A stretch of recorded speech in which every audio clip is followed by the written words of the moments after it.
Good evening, everybody. Welcome to the regular meeting of the Plainville Town Council. Today is Monday, October 16th, 2023 at 7 p.m. If you would please stand for the pledge, I'll have Councilman Catanzaro lead us.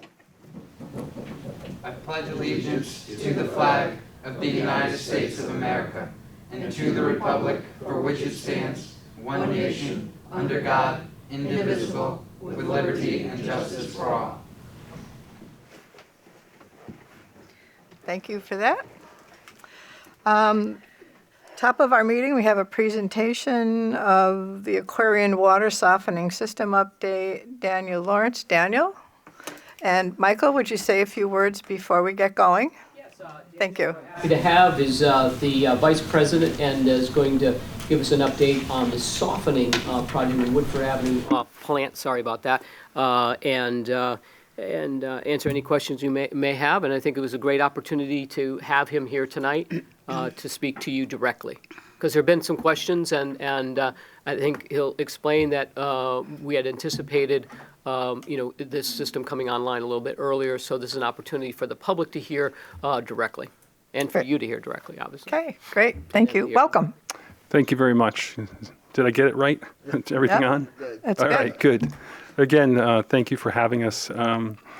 Aquarian's happy to be here. I'm the Vice President of Engineering and Real Estate for Aquarian Water of Connecticut, Mass, and New Hampshire. This evening, I'd like to provide you with a brief, if you will, status or update of where we are. To give you a little, go back to February of this year, we were supposed to receive delivery of what's called the brine silo in February. We found out in middle of February that it wasn't going to be ready for another 8 to 12 weeks. So we had to make a decision. That company said, well, so we said, okay, well, we can't get another one in 8 to 12 weeks. So, all right, if we have to live with that, we will, after being told. So after another 8 or 10 weeks passed, we called them, and we were staying on them the whole time. And then they finally said, well, we need another 10, and we just said no. So part of that major delay was this vendor-related issue, not to make excuses, but for explanation. It finally came in August after we ordered from a different vendor who got it to us in 8 weeks. So I don't know why the first vendor took so long, but that's part of life, I think, since COVID with supply chain issues. No one carries anything on the shelf. Not that you would keep a silo on the shelf, but always custom made. But just to give you a sense of where we were. So our intention was to go into service March, April, and here we are in October. So my apologies for that, but not much could have been done to make that happen. So where are we today? Today we have, and I think we're in a good place today. We did our startup and testing last week. Went well. There's a handful of punch list items. Some are operationally related, if you will, related to, and again, I'm just learning about a facility like this. We don't have another facility like this in Connecticut or New England. So, but if you're familiar with a softening facility that a lot of homes have on private wells, and I'm sure some of our customers, your residents have them on our system, you have to use a salt, which creates a brine, which has to be wasted. That is going to be going to your wastewater system. We've got a permit for that. So we have a couple things left to do besides start up and get all that done. Our electrical controls in SCADA are done, which is awesome because that is usually the last thing that gets done. That's all set. We determined that today. We have our Connecticut Department of Public Health approval to start the system up again, usually right at the end, so we're good there. Again, the brine waste pump had some problems during startup, so we have to replace one of the pumps and the meter which controls that. So that will take a few weeks, but it doesn't really stop where we are. The punch list includes a number of items, and we have to have the operation and maintenance manuals, what we call P&IDs, where we know which valve to turn for what. If you've, when this is up and running, we'd love to have you over for a tour and you can try to figure out the valve configurations as well. It's a fully automated facility. Final building inspection is needed. We're expecting that over the next 2 weeks. Hopefully we can get it done either this week or next week. I have not followed up with a contractor, but Fred from Delray Construction is following up with your building inspector. We need a final sewer inspection, which is scheduled for next week. The check has been submitted. So it's just kind of really truly a punch list of little odds and ends which all have time. So at this time we're expecting that we'll see the facility go in service the week of the 13th of November. I'm hoping for sooner, but I hate to say a date that may not happen. And part of that is our operators have been getting used to the facility, and we want to be able to have the time to make sure it's done right. During startup, it was great. They were there, and a bunch of our staff working through it with the vendors. Everything went well, tightening in the last little bolts and making sure it doesn't leak and that everything works. So with that, when it comes down to the 13th, I think that week we should be good. For some reason, I will not start it up the week of Thanksgiving. I can tell you that right now. So that's an important thing to note. So if that does happen, we will delay it. Just not something we like to do is have water quality changes right before a holiday, and then somebody's turkey goes bad or something like that. So, if you're not familiar, the softening facility is a side stream treatment, meaning we're only treating a portion of the water that comes from our Woodford groundwater treatment facility and blending it back together. It was more economical than treating the entire flow. Less vessels, less piping, less building, all of that. Still a very expensive structure, but that's side stream.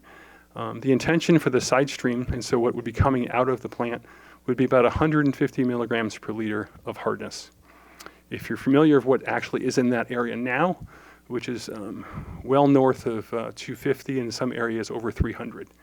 And so the intention, and the Johnson wells and the remainder of the system sees about 150 to 200 milligrams per liter. So the idea is for us to get the entire system to be in that range. Our modeling suggests that's what should happen. It is modeling, so we'll have to see what happens. We do have the flexibility to either increase the hardness or decrease it by treating more. One of the things that we're concerned about, again, there's not a lot of case studies about this, where you're going from 300 to 150, is really, the system is stable right now with mineral deposits on the inside of pipes.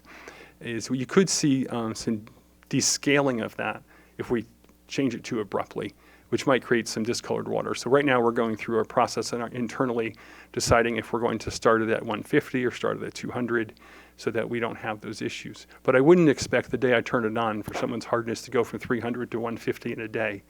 The whole system has to acclimate back to that, if that makes any sense.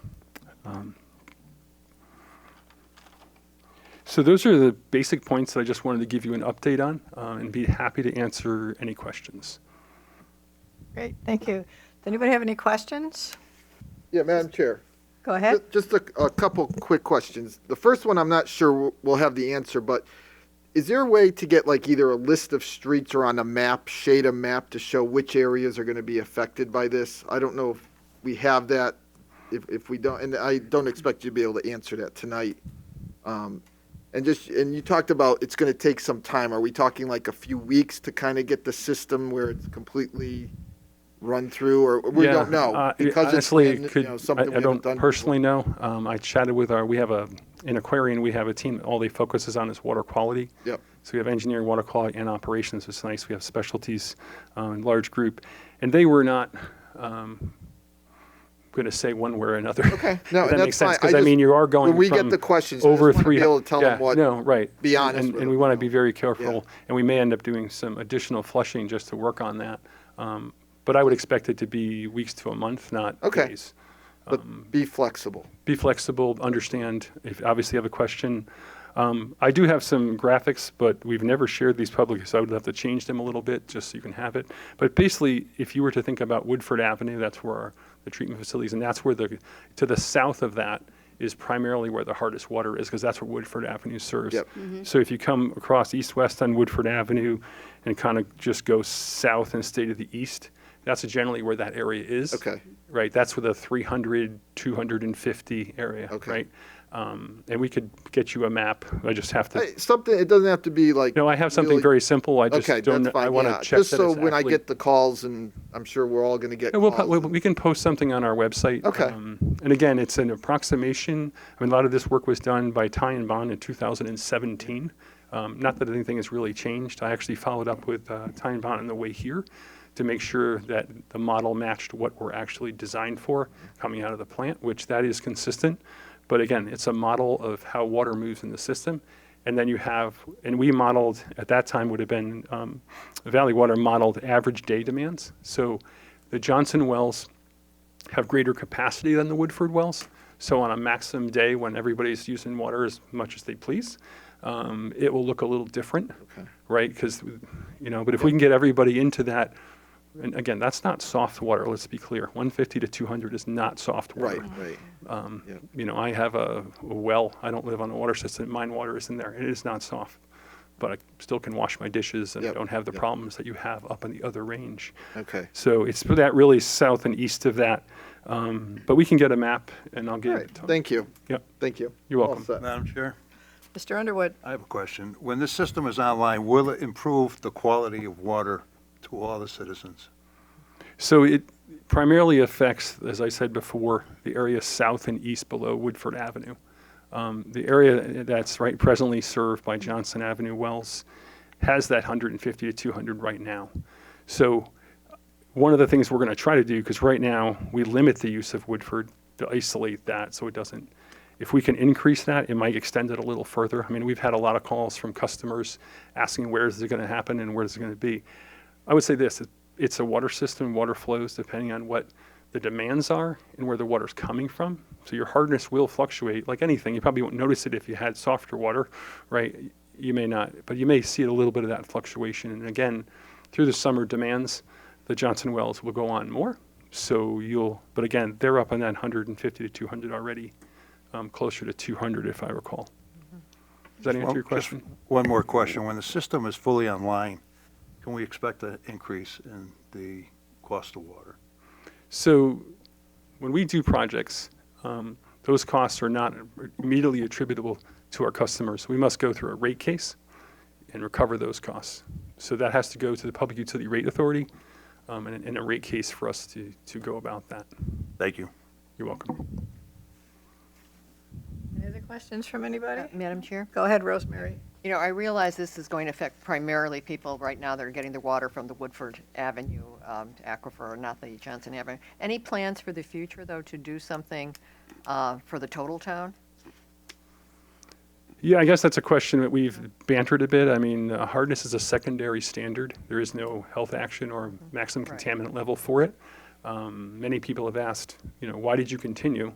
And I would say that, when it's in the 300s, it's definitely an issue. And it's something that Valley Water had agreed with the town to do.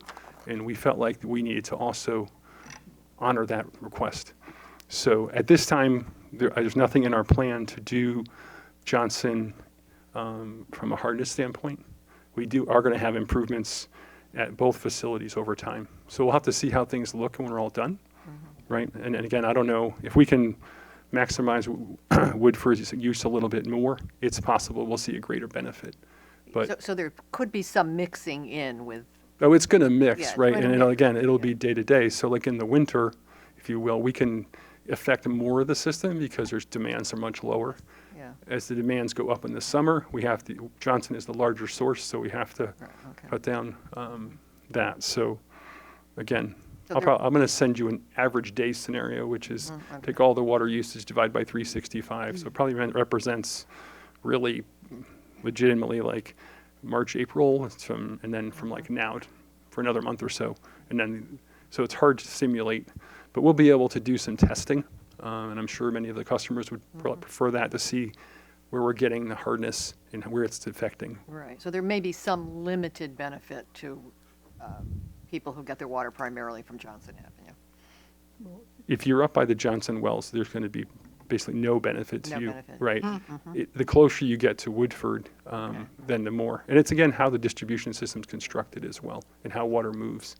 So Okay, because, I remember seeing all that data that Deep provided.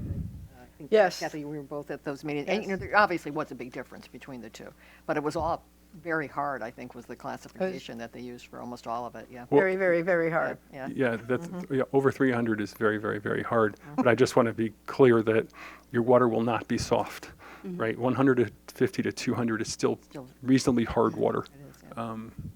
I don't know offhand the designations of, but 300's off the charts a little bit. Any other questions from anybody?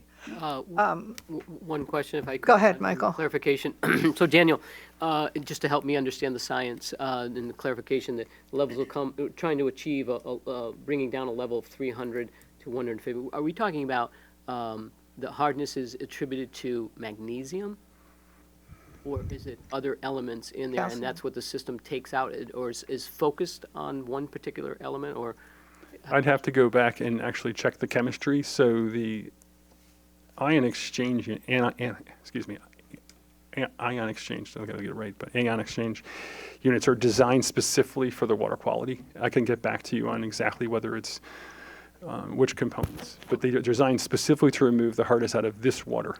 Yeah. Right. So if you do it at your house, that's not what they do. You just get a unit. But when you do them at this scale, it is specifically associated. So you can use ion exchange to remove lithium, PFAS, all kinds of things if you pick the right attraction component, right? So they attract certain things. Yeah. So if that's important, I can follow up with you if you want to know that. Yeah, I just don't know it offhand, so therefore. I've always been no. told it's and I just wanted to try and clarify there was magnesium and maybe other elements in there that are Yeah. driving because of the aquifer or because of the source. It just, yeah, I was just curious. Actually. Yeah, at my house, it's magnesium, but I just want to double check before because it could be some other mineral that's driving the number. Mhm. I have a quick question, Daniel. We have had folks come here to the council meeting, and I've had people call me directly to talk about manganese in the water and levels of manganese in the water. Do the levels of manganese in the water in Plainville, are they acceptable? Are they below where they should be? And exactly what creates the manganese to appear in the water? So manganese is naturally occurring. That's one thing. So if you're seeing manganese, it probably is the manganese that's in the hardness. I don't know offhand, forgive me, for what exactly your manganese levels are. There are- Manganese is separate from the hardness issue. That's a separate element, right? Yes and no. That occurs? Yes and no, right? Okay. And then you can have, depending on where your manganese levels are, you can see staining and some other issues. So I can get back to you on that. I just don't know it If you offhand. could, because again, that's a question that comes to me more often. Well, hardness, of course, that's been discussed in Plainville since the dawn of time, Yes. you know. We all understand why it's like that. It comes from the ground versus a reservoir system. But manganese is another question that I have been asked more than once about, and I don't know enough about it. And if you could give us some information about that. Yeah, we have all the water quality data and the standard. I just, again, not offhand know that, so I'll do that as a follow-up if that's okay with you. That would be appreciated. great. Thank you. Okay. Any other questions tonight from anybody? Are you guys all set? Yep. Okay. Thank you so very much for coming. This has been a topic that's been talked about for a long time, and when Valley Water decided to go forward with this softening system, it was after some extensive discussion that the council had hosted a number of public meetings, and we had a lot of response, and a great many people came and spoke about the hard water on their, their faucets and on their dishwashers and on their cooking utensils and things like that. And people have a concern about the taste of water, and I know that the water is not harmful to people. The Department of Public Health has said so when we went through an extensive review of the water quality, but the hardness is still an issue that's there that people are, responding to. So we appreciate you coming tonight and giving us an update on this, and if you can forward that other information, that would be very helpful. Yeah, so just want to clarify, we got that list right. So we'll look at getting a map together based on average day, manganese levels, and what's the maximum contaminant level. Was there anything else? That's the only two Anything things I else wrote that you down. need to get, that he can look up for us? No? Okay. No, I guess that would be it. Well, you have my contact information. If you need something, please reach. You can do that. Please reach Perfect. out if you need anything, and if you need to come back, be happy. Very good. Hopefully we get it started up and we can do a tour. Awesome. So, Thank you so much. you. Enjoy your evening. Appreciate it. Thank you, Daniel. Okay. Water's always been a hot topic in Plainville. Mhm. Okay, moving along with our agenda, we do not have a public hearing. The next item is minutes of a previous meeting. May I have a motion to approve them? Madam Chair, Mr. Underwood? motion to approve the minutes of our October 2nd, 2023 regular meeting. Second. I have a motion and a second. Are there any additions or corrections to those minutes? Hearing none, all in favor? Aye. Any opposed? Motion carries. Item 4, announcements and reports. Do we have any tonight? Madam Chair? Rosemary? Yeah, I did attend the October 10th meeting of the Library Board of Trustees. One thing that they did of importance was they did vote to send a draft of the transfer agreement between the Library Board of Trustees and Yale Peabody Museum for donation of the Trumbull bird egg collection, and what they're going to be sending it on to the town attorney Okay. for review. It's a draft right now, and that's where it's at, and then they'll take it from there, and then. Okay. And I'll be attending Housing Authority on this Wednesday, and I've done a little phone tag with them because I do want to clarify about the vacancy and the, yeah. If you wouldn't mind. Yes, and I'll know I'll I've send heard that out, this- actually. Yeah, through that the would email. be, Yeah, at our next meeting, or it's fine, but Okay. that's, okay, I'd heard that, Yep. and I didn't, that's a bit of confusion. yeah. Very Thank good. you so much for that.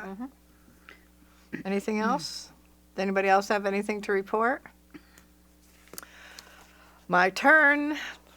This Saturday is Pumpkin Fest. It's coming. It's going to be Saturday from 4 p.m. to 8 p.m. in the center of town. It will occur, rain or shine. We get a one-shot deal to do this, and we're going to do it again. There'll be food. There will be vendors. There'll be pumpkins, and I encourage everybody that would like to come by, please do so. We're keeping our fingers crossed for the weather, but outdoor events, one can never be certain of how it will turn out. But I do want to invite everybody to come and please, it's a fun event. It's geared for families. There's no entrance charge. There's a parade of the costume parade with the children. That's always a lot of fun. And there'll be music and pumpkins and food, so please come by. It's a great event. That's it for me. Okay, if there are no other announcements tonight, let's go on to appointments and resignations. We don't have any. Nope. Okay. No report from the Board of Education, Town Attorney. No report tonight. None tonight. Okay, thank you for being with us. And on to the report of the Town Manager. Michael, you have a number of items here. Yes, thank you, Madam Chair. I would like to actually begin with just an announcement about and suggest to the council an amendment to the agenda based on the fact that you will not be holding the November 6th a council meeting because of the election on the 7th. So it would probably be a good idea to amend the agenda to add that to there to take under new business and We'll add that to our new business. yeah, add that to your, yeah. Okay, thank you. Sure, and so we can take care of that later on. So my first item, as I placed on the agenda, was the announcement of the special meeting for a conversation around debt service. So there'll be a special meeting held Monday, October 23rd, a week from tonight at 6 p.m. here. The purpose of the meeting is for the town council to review an error that was made in the calculation and to understand the impact of the revised numbers. So when we were at the joint meeting, we presented and talked about debt service and you know, where the middle school and other municipal projects would take us. And so there was a error in the formula and the calculation. So Rob Buden has gone through and changed that, made the revisions. So, you know, it's a conversation around how it may impact budget decisions going forward. And that's what he'll be on hand the 23rd to explain the revised numbers. And I also sent out the email today to the council so you could see that spreadsheet revised, and Rob will walk us through all of the different pieces of that and what it all means in terms of the, totality of what we're looking at. It's not by any means catastrophic in terms of what we can do in terms of bonding. It just means that we've got to be very laser-like focused on debt service and how it works and understanding how it works and, what the purpose, paying the principal and interest and, things that we can do in terms of payments and the timing of payments and so forth. And I won't get into all of it now, but just to say that, that's on the agenda for next week. Looking forward to it. Go ahead.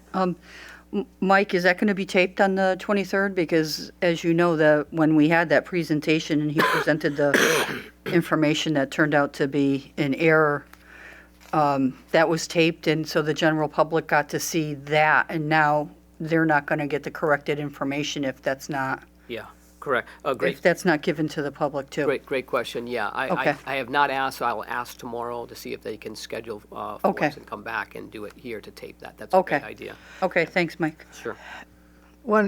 Thank you for that. And one other item to follow up. This is a work session of the town council.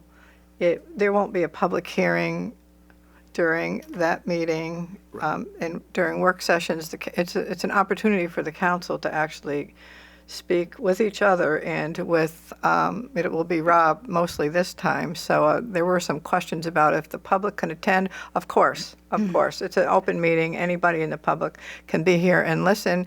Will there be a public comment section? No, we do not have public comment sections during our work sessions.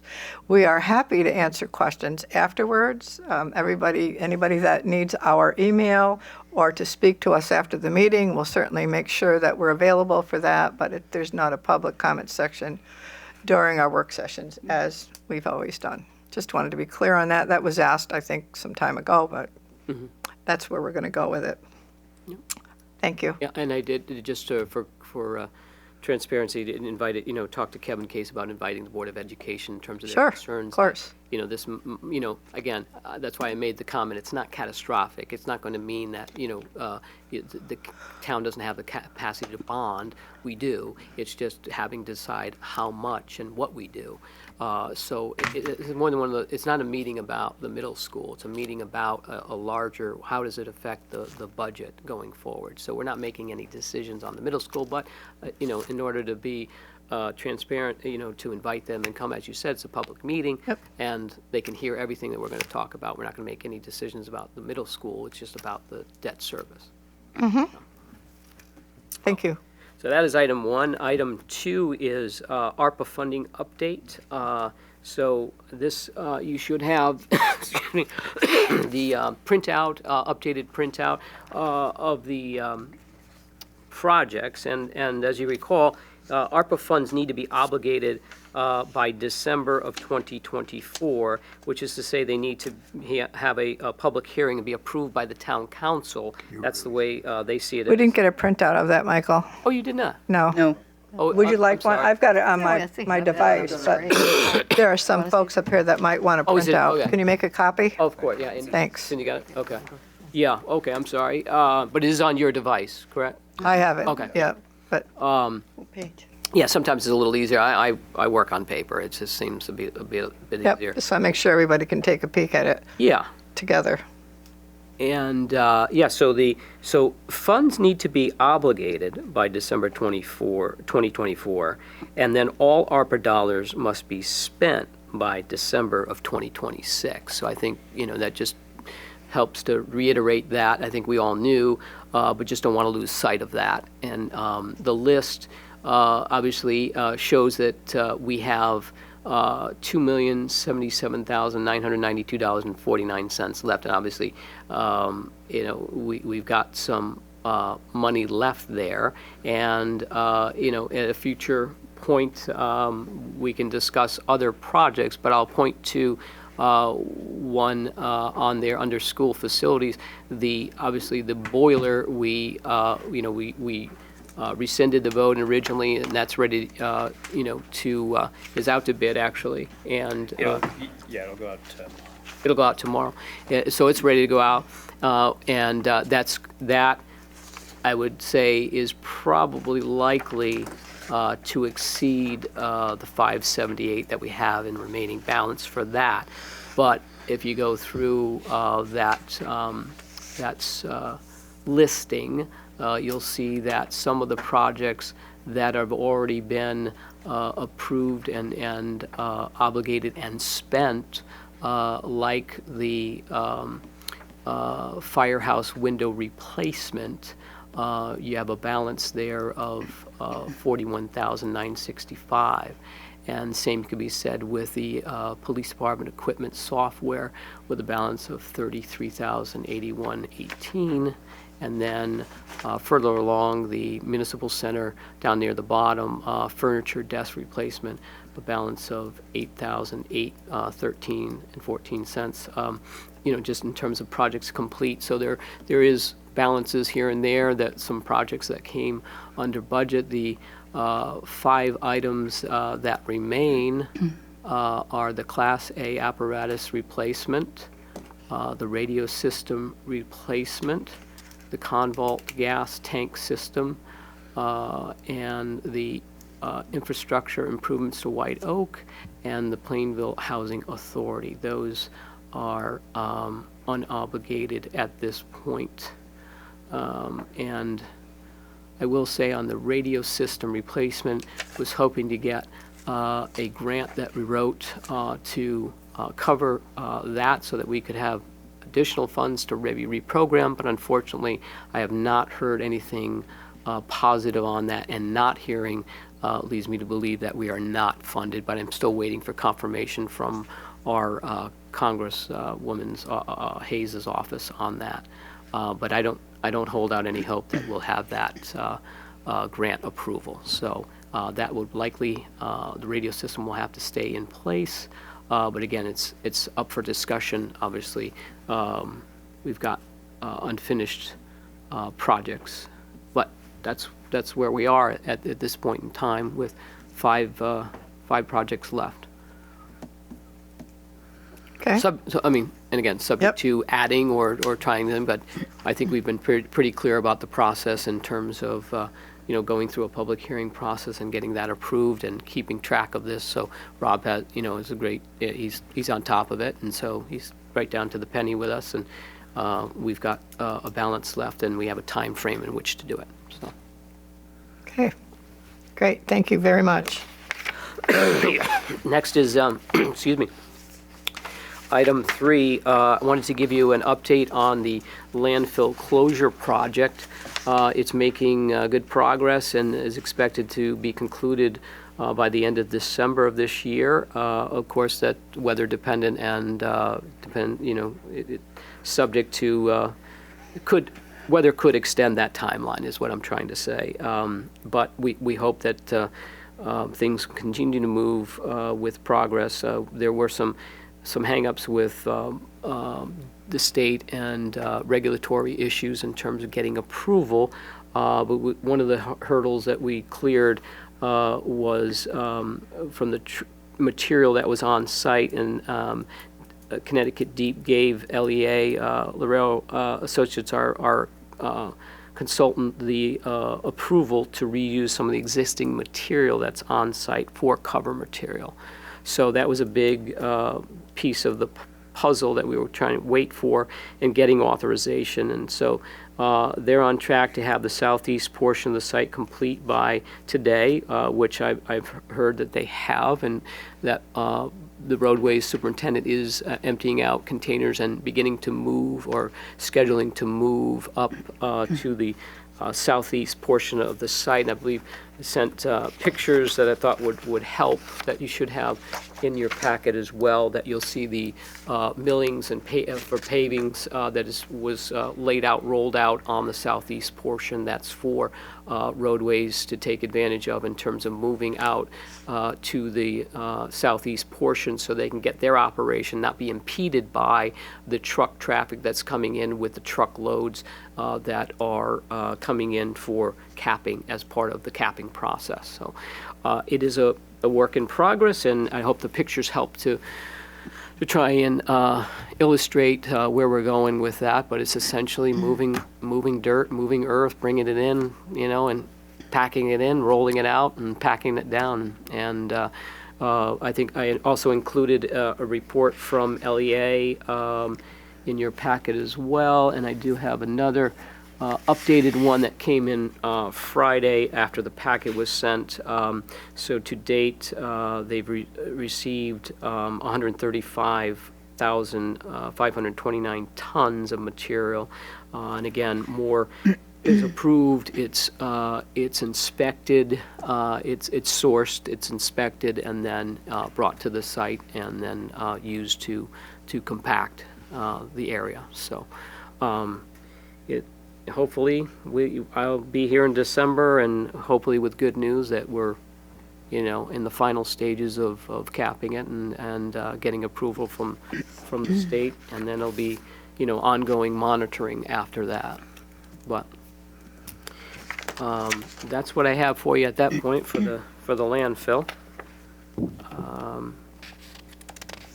No other questions. I'll move on to item 4, recreation roof replacement update, and also provided some pictures for you. But the project was successfully completed, replacing a 35-year-old roof with a new rubber membrane, and performed by SR Products Simon Roofing and Sheet Metal for $87,720, which came under budget, which was great. So overall, the comments from the rec department and building and grounds is that the contractor did a great job with the installation and clean up around there, because they had some dumpsters and they had to do some little restoration around the grounds. But we'll have a 20-year warranty on a roof for the rec department. So good item to report there. And I think the next thing we'll have to tackle there is now that we have the roof on there, is the repointing. So a lot of water infiltration coming in from an aging brick building. So that taking a look at trying to shore that up now that we have the roof. So if in construction world, right, it's the foundation and the roof, right? And if you take care of those things, and you can take care of a lot of things. So at this point, we're going to make some evaluations around brick pointing, repointing, and that'll be coming down the road. So I hope the pictures help. Item 5, Norton Park gazebo update. Yeah, wanted to let you know that it's removed because it's really had reached the end of its life cycle. There were a lot of issues there. David Emery from Building and Grounds took me down a few months ago, during the summer, and there were some issues about vandalism, but a lot of moisture had gotten up because it wasn't on a concrete pad, and so there was a lot of rot. And they had done repairs and were continuing to do repairs, but just beyond its life cycle. And for me, the issue was really concern about liability. That if somebody, it was unknown to us how much rot, or if somebody had kicked out a spindle or cracked a spindle and didn't see it, and the integrity of the structure, when somebody leaned over and it gave way, and you end up with getting poked with a spindle or something and you fall over, then our liability is through the roof with that.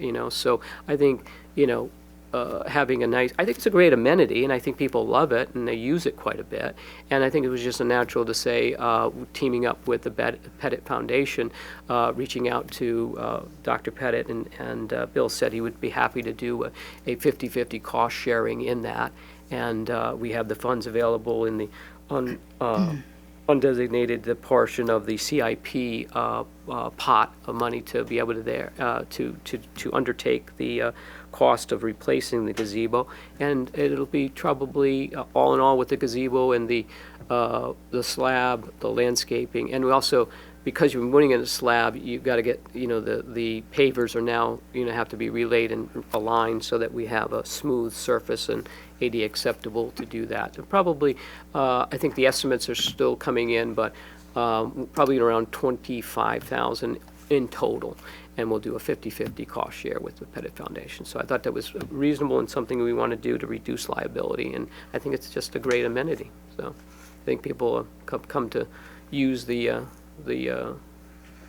gazebo quite a bit. I understand from rec department, on average, there's about 2 to 3 events that they register, or people can apply to reserve it for a function, like a wedding or a ceremony of some sort. So, the slab will be poured on Wednesday, and I have to adjust my timeline. I was a little off because the Carefree, I think, is the company that's delivering the gazebo, will not be able to get here until mid-November. I was overly optimistic that it was going to be end of October. That's not going to happen. It's going to be more like mid-November. But we'll get the slab poured for Wednesday.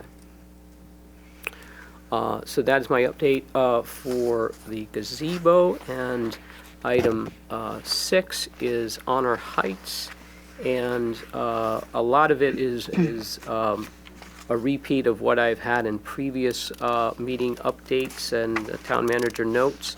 And the gist of it is that I do have some notes here from meeting with John Bossy, that the project is essentially complete, substantially complete, I should say. That the line testing was completed and passed, so the contractor has cleaned up and removed everything, and has left, so everything's pretty much done. The laterals, taking care of lawns that need reseeding and so forth. And the road is a little bit rough in terms of patching, but it's not going to get addressed until spring of next year. And obviously, we're going to do a whole, repaving, reconstruction there in that neighborhood. So it, as best it can be right now, but the contractor did offer to come back in December after leaf collection and pickup to do any other sweeping if necessary, just to try and clean things up after. So we'll probably likely take him up on that offer after we see where the sort of the dust settles, where the leaves settle after getting those all cleaned up. But that project is from a construction standpoint complete.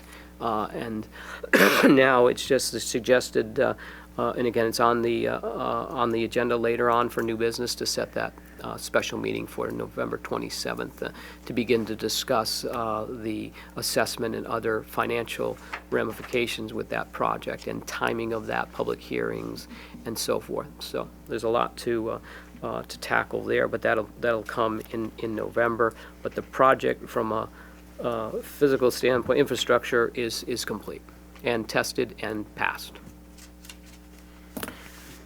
And so that's it on Honor Heights. And now we're to dashboard. So, dashboard, excuse me. Numbers through September 30th.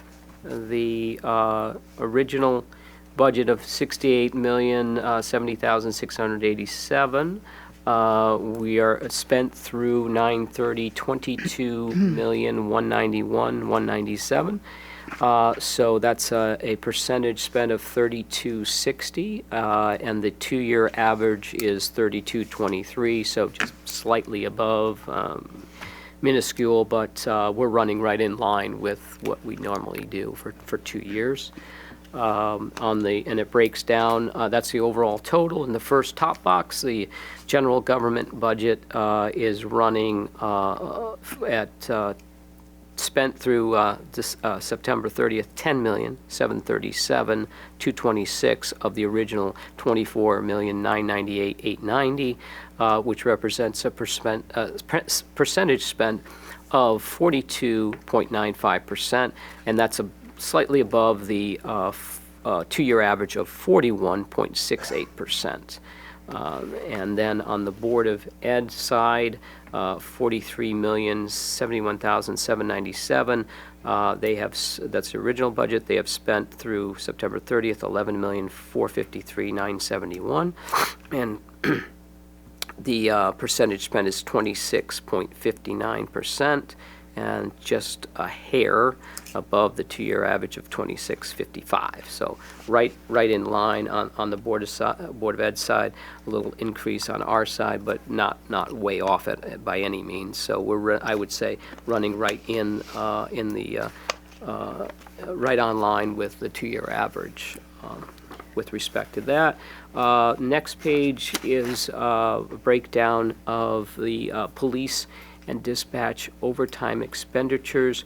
You see that the new formatting here has a breakout, police overtime on top of 500,000, police dispatch overtime of 50,000, so you get a little bit better understanding of where the trends are running and what were actual versus budgeted. So to date, 143,904 on the police overtime side, dispatch at 7,399, and so total spent through 9/30 is 151,303. The 2-year average is 138,893. So they're running obviously 12,410 above the 2-year average, and I think part of the reason in looking at that is there are some unfilled positions due to injuries, maternity leave, I believe, as well. And the chief is making, I think, great progress in terms of getting back up to full speed and getting people back. It's just going to take some time until we get everyone back. But having 4 out at one time obviously is going to drive up the overtime a little bit. So I think that's where you see that little blip of 12,000. And we hope that will come back in line over time. And again, he's making a great effort to make sure that he's up to full staff. So, and again, I think he did a great job, as you know, in closing the year out last year with a surplus in that area. So I think he's managing those issues well. Next, I'll go to roadways, overtime expenditures. So their budget is $79,590. They've spent $8,872. So that is also running above their 2-year average of $7,038. So that's about $1,800 increase there. And obviously, we haven't had any snow, so that hasn't been triggered yet. That'll come later on in the fiscal year. And building and grounds is also running over as well. They have a budget of $25,625. Actual spent $19,063. So they're 9,000 over their 2-year average. You see there, and I think that's because the balloon festival is factored into that. So that we didn't have previously. We brought that back, and that's directly related to roadways, more so in building and grounds than roadways. Well, that's the difference that makes up. On the other side, to the right, excuse me, hauler tonnage for solid waste is 70. We have a tipping fee of 72.70. We're looking at a tonnage for through September 30th of 1,565.25, and the 2-year average is 1,560. So running slightly above the 2-year average, and again, not really out of whack. And I think if you remember our hauling on solid waste, the trend was a little bit was good last year, and I'm not exactly sure.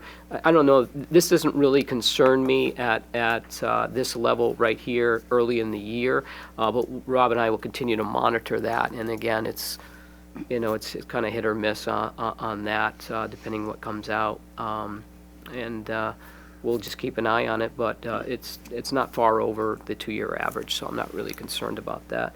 On our recycling side, on the tonnage there, we're under.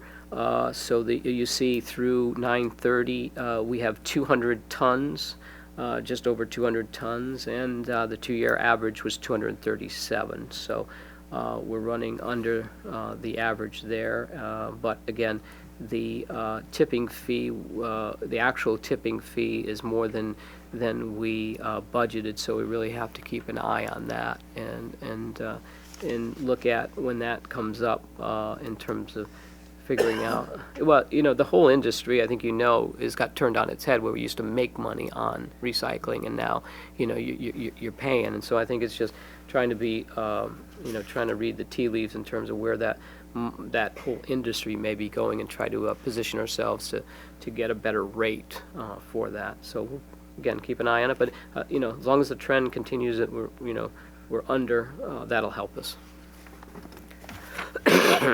And revenues in total, next page. Revenues received through September 30th are $30,714,132, which represents a percentage of 45.12%, slightly under the two-year average of 45.49. So nothing, really earth-shattering there. We're right in line, I think, with revenue. And on the current tax side, just a hair under as well. We've collected $29,993,056, and percentage represents 58.39. The two-year average is 58.63. So again, nothing that I would be concerned about. If those numbers were different, then maybe, but they're right in line with what we expect. Next item is the general fund unassigned fund balance, and these are unaudited numbers. The auditors have been in, they have been working, and hopefully, I know Rob's been doing what he can to push them, so hopefully we'll get a much better, much earlier notice in terms of those findings and getting that report issued than we did last year, which was really late. So we'll keep an eye on that. But, unaudited at $11,394,990 at 17.41%, and, use of fund balance of $1.424,500. 1.4 million there, likely to bring our balance down to $9,970,490, or 14.65%. Again, estimated, unaudited at this point, but still good numbers. And as soon as we get those in, we'll plug them in as soon as the auditors are finished. Excuse me. Special revenue funds is the next section, and we have the recreation fund, and again, running higher than the two-year average. And again, once we get through this year, then we'll have better numbers because we'll be out of COVID. And again, COVID was two-part on both the expenditure side and the revenue side. So running spent $123,729, so 44.12% spent. The two-year average 38. So things are starting to drop to come in line as we move out. On the revenue side, they have received $57,426.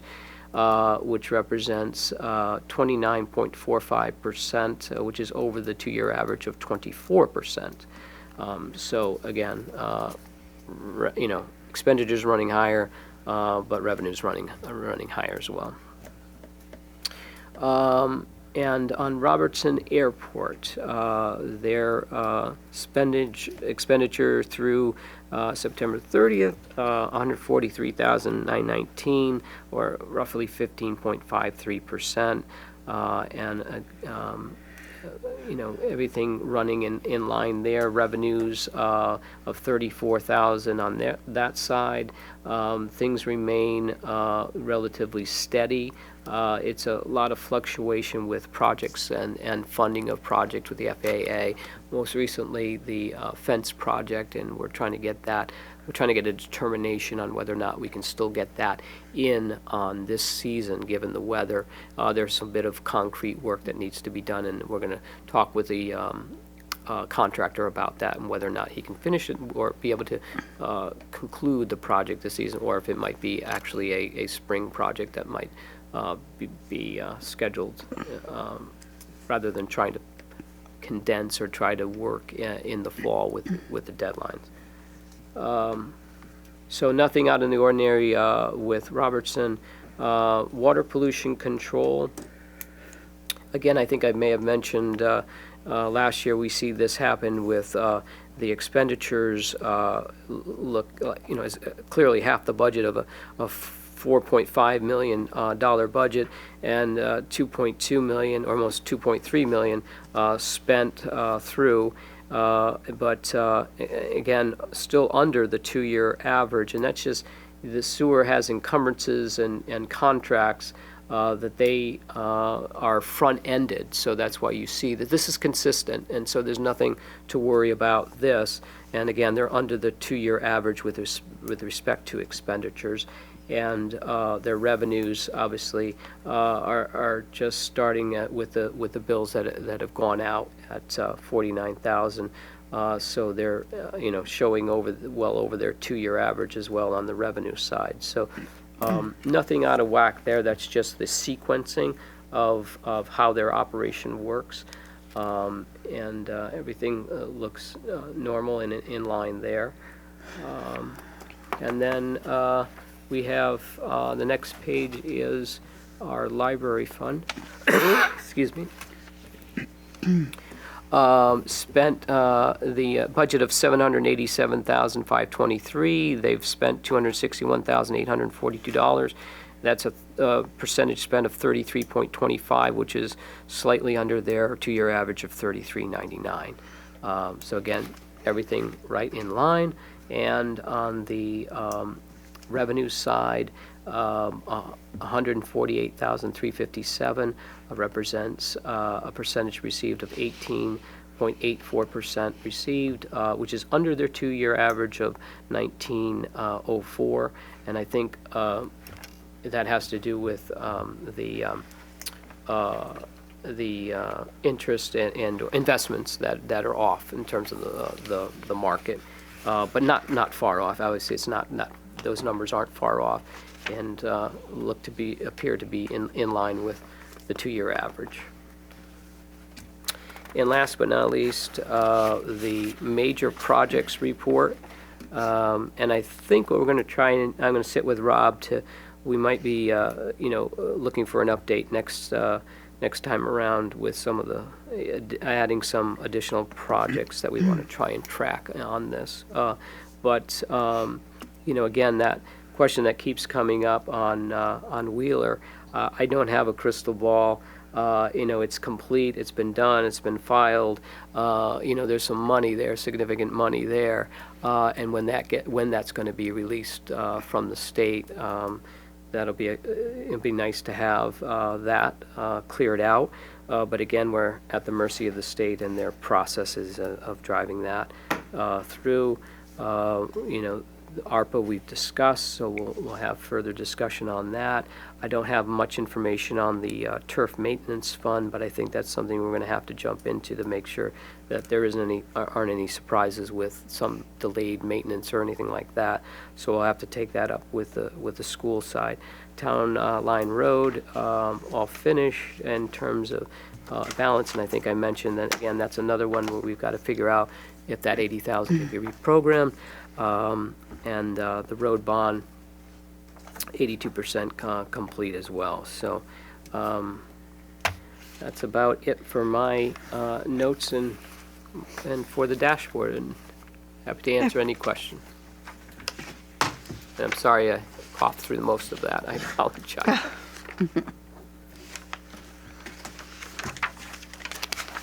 No question. I can hand off to Andy for happenings. Sounds good. Thank you. fall bulk pickup will end on Monday, October 30th, 2023. If you have not already, you can schedule your bulk pickup by next Friday, October 27th by 3 p.m. by calling CWPM. This is the last bulk pickup of the season. The next time residents will have an opportunity to have bulk pickup collected will be spring of 2024. Leaf collection will begin during the week of October 25th until the week of December 2nd. Weather permitting, residents are asked to rake their leaves to the curb, not into the street, and to do so as early as possible without blocking sidewalks or walkways. Grass clippings, sticks, and stones will not be collected, and bagged leaves will not be collected at the curbside, but residents are welcome to bring them to the transfer station on Granger Lane. From the Plainville Fire Company, they will be having their fall pasta supper. This will be on Saturday, October 28th from 4 p.m. to 7:30 p.m. at the firehouse. The dinner is $10 for adults and free for children under 7. There will also be a bake sale and a 50-50 raffle as well. It's cash only. From the public library, and for more information on the library programs, including registration, you can call the Plainville Public Library at 860-793-1446 or visit www.plainvillect.com/library. First is Scary Stories and S'mores on Tuesday, October 17th at 6 p.m. for grades 4 through 6. Attendees will be able to listen to scary stories and eat some s'mores over in the library. There is the Space Rocks event on Wednesday, October 18th at 6 p.m. All ages are welcome. And Dennis Williamson from the Litchfield Hills Amateur Astronomy Club will discuss the origin of space rocks, and those attending will get an up-close look at meteorites. And finally, learning about UFOs from the library. This is on Wednesday, October 25th at 6 p.m. All ages are welcome. And an astronomer and Mutual UFO Network's chief photo and video analyst, Mark D'Antonio, will discuss his extensive work in investigating extraterrestrial life. From the Central Connecticut Chamber of Commerce, they will be hosting their 133rd Regional Annual Dinner on Thursday, October 26th from 5:15 p.m. to 8:30 p.m. at the Bristol Event Center. And they'll also be hosting their 36th Annual Central Connecticut Home and Business Expo on Saturday, November 18th from 11 a.m. to 5 p.m. and also on Sunday, November 19th from 11 a.m. to 4 p.m. also at the Bristol Event Center. For information on either of those events, you can go to www.centralctchambers.org. And from the Senior Center, and for all information for Senior Center programs, you can call the Senior Center at 860-747-5728, and all programs are free and open to the public unless otherwise indicated. Snappy Senior Photography on Thursday, October 19th at 10 a.m. Members with all kinds of cameras and various levels of expertise are welcome to join and to take pictures and to share photographs. Veterans Social Hour. This is for all veterans over the age of 60 and their spouses on Tuesday, October 24th at 10 a.m., conducted by Sherry Vo, the Veterans Liaison for Hartford Healthcare Senior Services, will be available to moderate that event. Memory Screening on Tuesday, October 24th at 10 a.m. to 12 p.m. This is free and by appointment only. Valerie Bartos, Memory Care Advisor from Arden Courts, will conduct memory screenings. A memory screening is a series of questions and tasks designed to gauge the memory and language skills and thinking. The screening will last about 5 to 10 minutes, and while these results are not a diagnosis, scoring below a threshold can signal that someone should follow up with a clinician for full evaluation. Walt Disney History for Fun on Thursday, October 26th at 10 a.m. You can join the Senior Center for the grand finale of the history guy, Joseph Willett. He is retiring, and this will be his last session on Walt Disney. Memory Cafe at the Senior Center on Thursday, October 26th at 2 p.m. The Memory Cafe is a warm and welcoming program for individuals with memory loss. Anyone experiencing memory loss is welcome to attend with their loved ones or caregivers. Book Buds October Book, Then She Was Gone by Lisa Jewell. This is for members only, and this is on Friday, October 27th at 10 a.m. So anyone interested in learning more about the mystery novel and being part of this book club can do so. The book is available at the library at the main desk, and coffee and tea is provided at the date of the book club. And finally, from the Senior Center, a funny program about funny programs, The Greatest Sitcom of All Time. This is on Tuesday, November 7th, from 1:30 p.m. to 3 p.m. It's an award-winning author and pop culture historian, Martin Gilton, will host this fun event, an enlightening presentation based on his book, The Greatest Sitcom of All Time. He'll show funny snippets from shows and challenge patrons with sitcom trivia. That is all I got, but some good stuff coming up.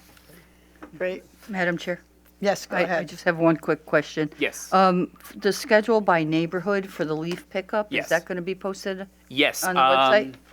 It is already posted on the website. Oh, and it is. It'll be posted to social media, I believe, Wednesday or Thursday, later on this week. Okay. It'll be posted to social media as well. So Okay. it's on the website, and it'll be on Facebook and Instagram. Okay, thank you. Yep. Okay. Anybody have any other questions for Michael? or- Yes, go ahead. I'd like to turn on my mic and then make a motion to add as item number 2 under new business to cancel the November 6th regular town council meeting and move the tax refunds to item number 3. Second. I have a motion and a second. Any discussion? All those in favor? Aye. Any opposed? It carries. Okay. That's taken care of. All right, anything else? Again, Michael and Andy, thank you for your report. We appreciate it. We have our motion to add for our council meeting. I'm just writing as I'm speaking, which is never a good idea. Okay. All right. On to public comments. During this time, we welcome the public to come to our podium. Please state your name and address, and you'll be given 3 minutes to speak to the council. Does anybody wish to do that? John?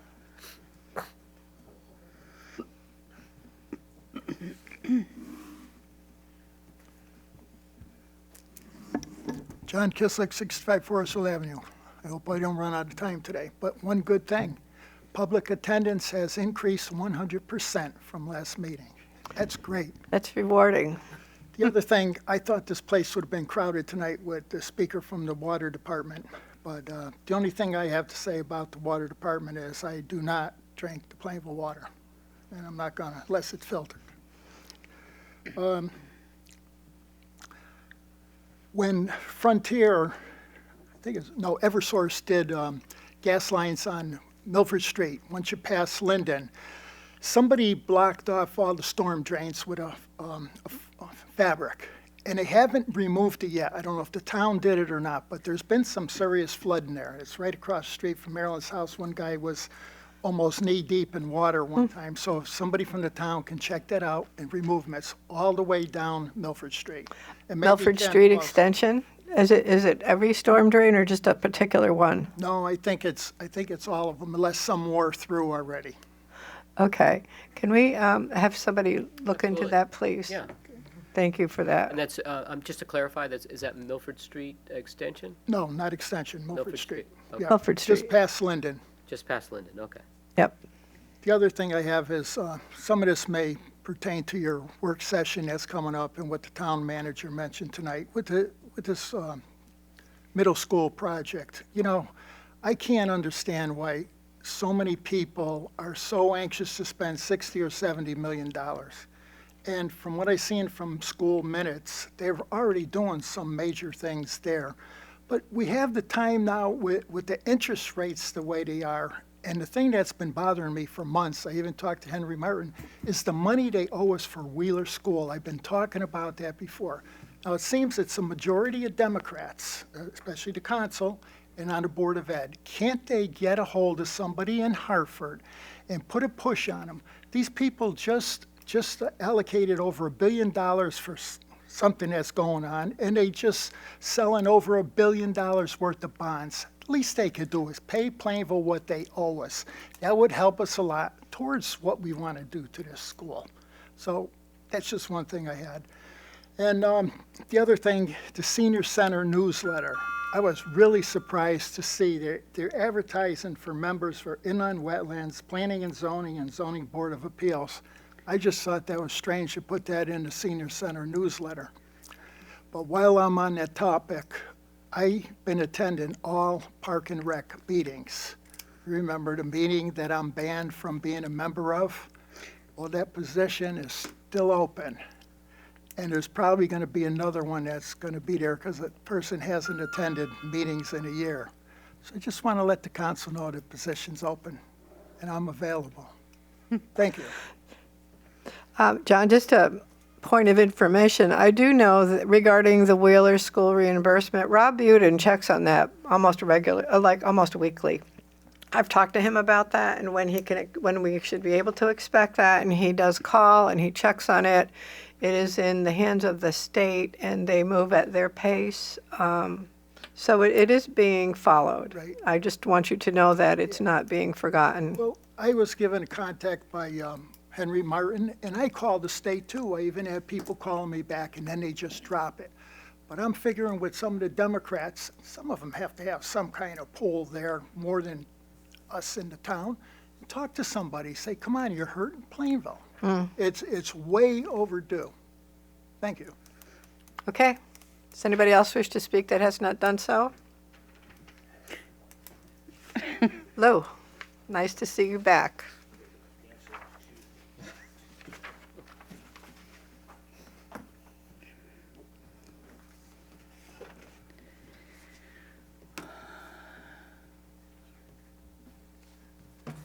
Okay.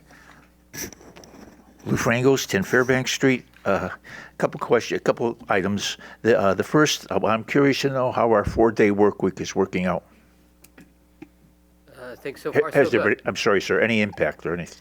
No, so far so good. Andy and staff have held some internal drop-in meetings to get feedback, and it's been good feedback and positive. But I'll let Andy speak to that, and I think we've got other meetings scheduled. But thus far, so far so good. Okay. Now, if something were to go awry, are there people here in City Hall? Well, the building is open for the Board of Ed side, but yeah, I mean, if they had I don't know what you're talking about, but referring to if something happened, as an emergency, they call the police department or other agencies. But Okay. our hours are posted in terms of But the whole staff, everything's out? right. Okay. That's so, in essence, it's a total shutdown. The only other item I want to thank you. The only other item I wanted to bring up, and this was from a prior meeting, and I heard it secondhand. Unfortunately, I didn't watch it on TV and all that. And I want to say this with respect to the town council, to the town of Plainville, and to the individual that brought this item up. What I heard, and correct me if I'm wrong along these lines, is there was some concern about the police officers that were at the Plainville Festival and why they were paid overtime. And that being, it kind of bothered me. And the reason it kind of bothered me is I'm assuming that these police officers were on regular duty and they were armed. And the reason I bring that item up is if there are police officers armed protecting people, they should be paid. Because as we know what's going on in this world nowadays, you never know what's going to happen. And they'll be our lifeline. And I think they deserve the money to do that. Thank you.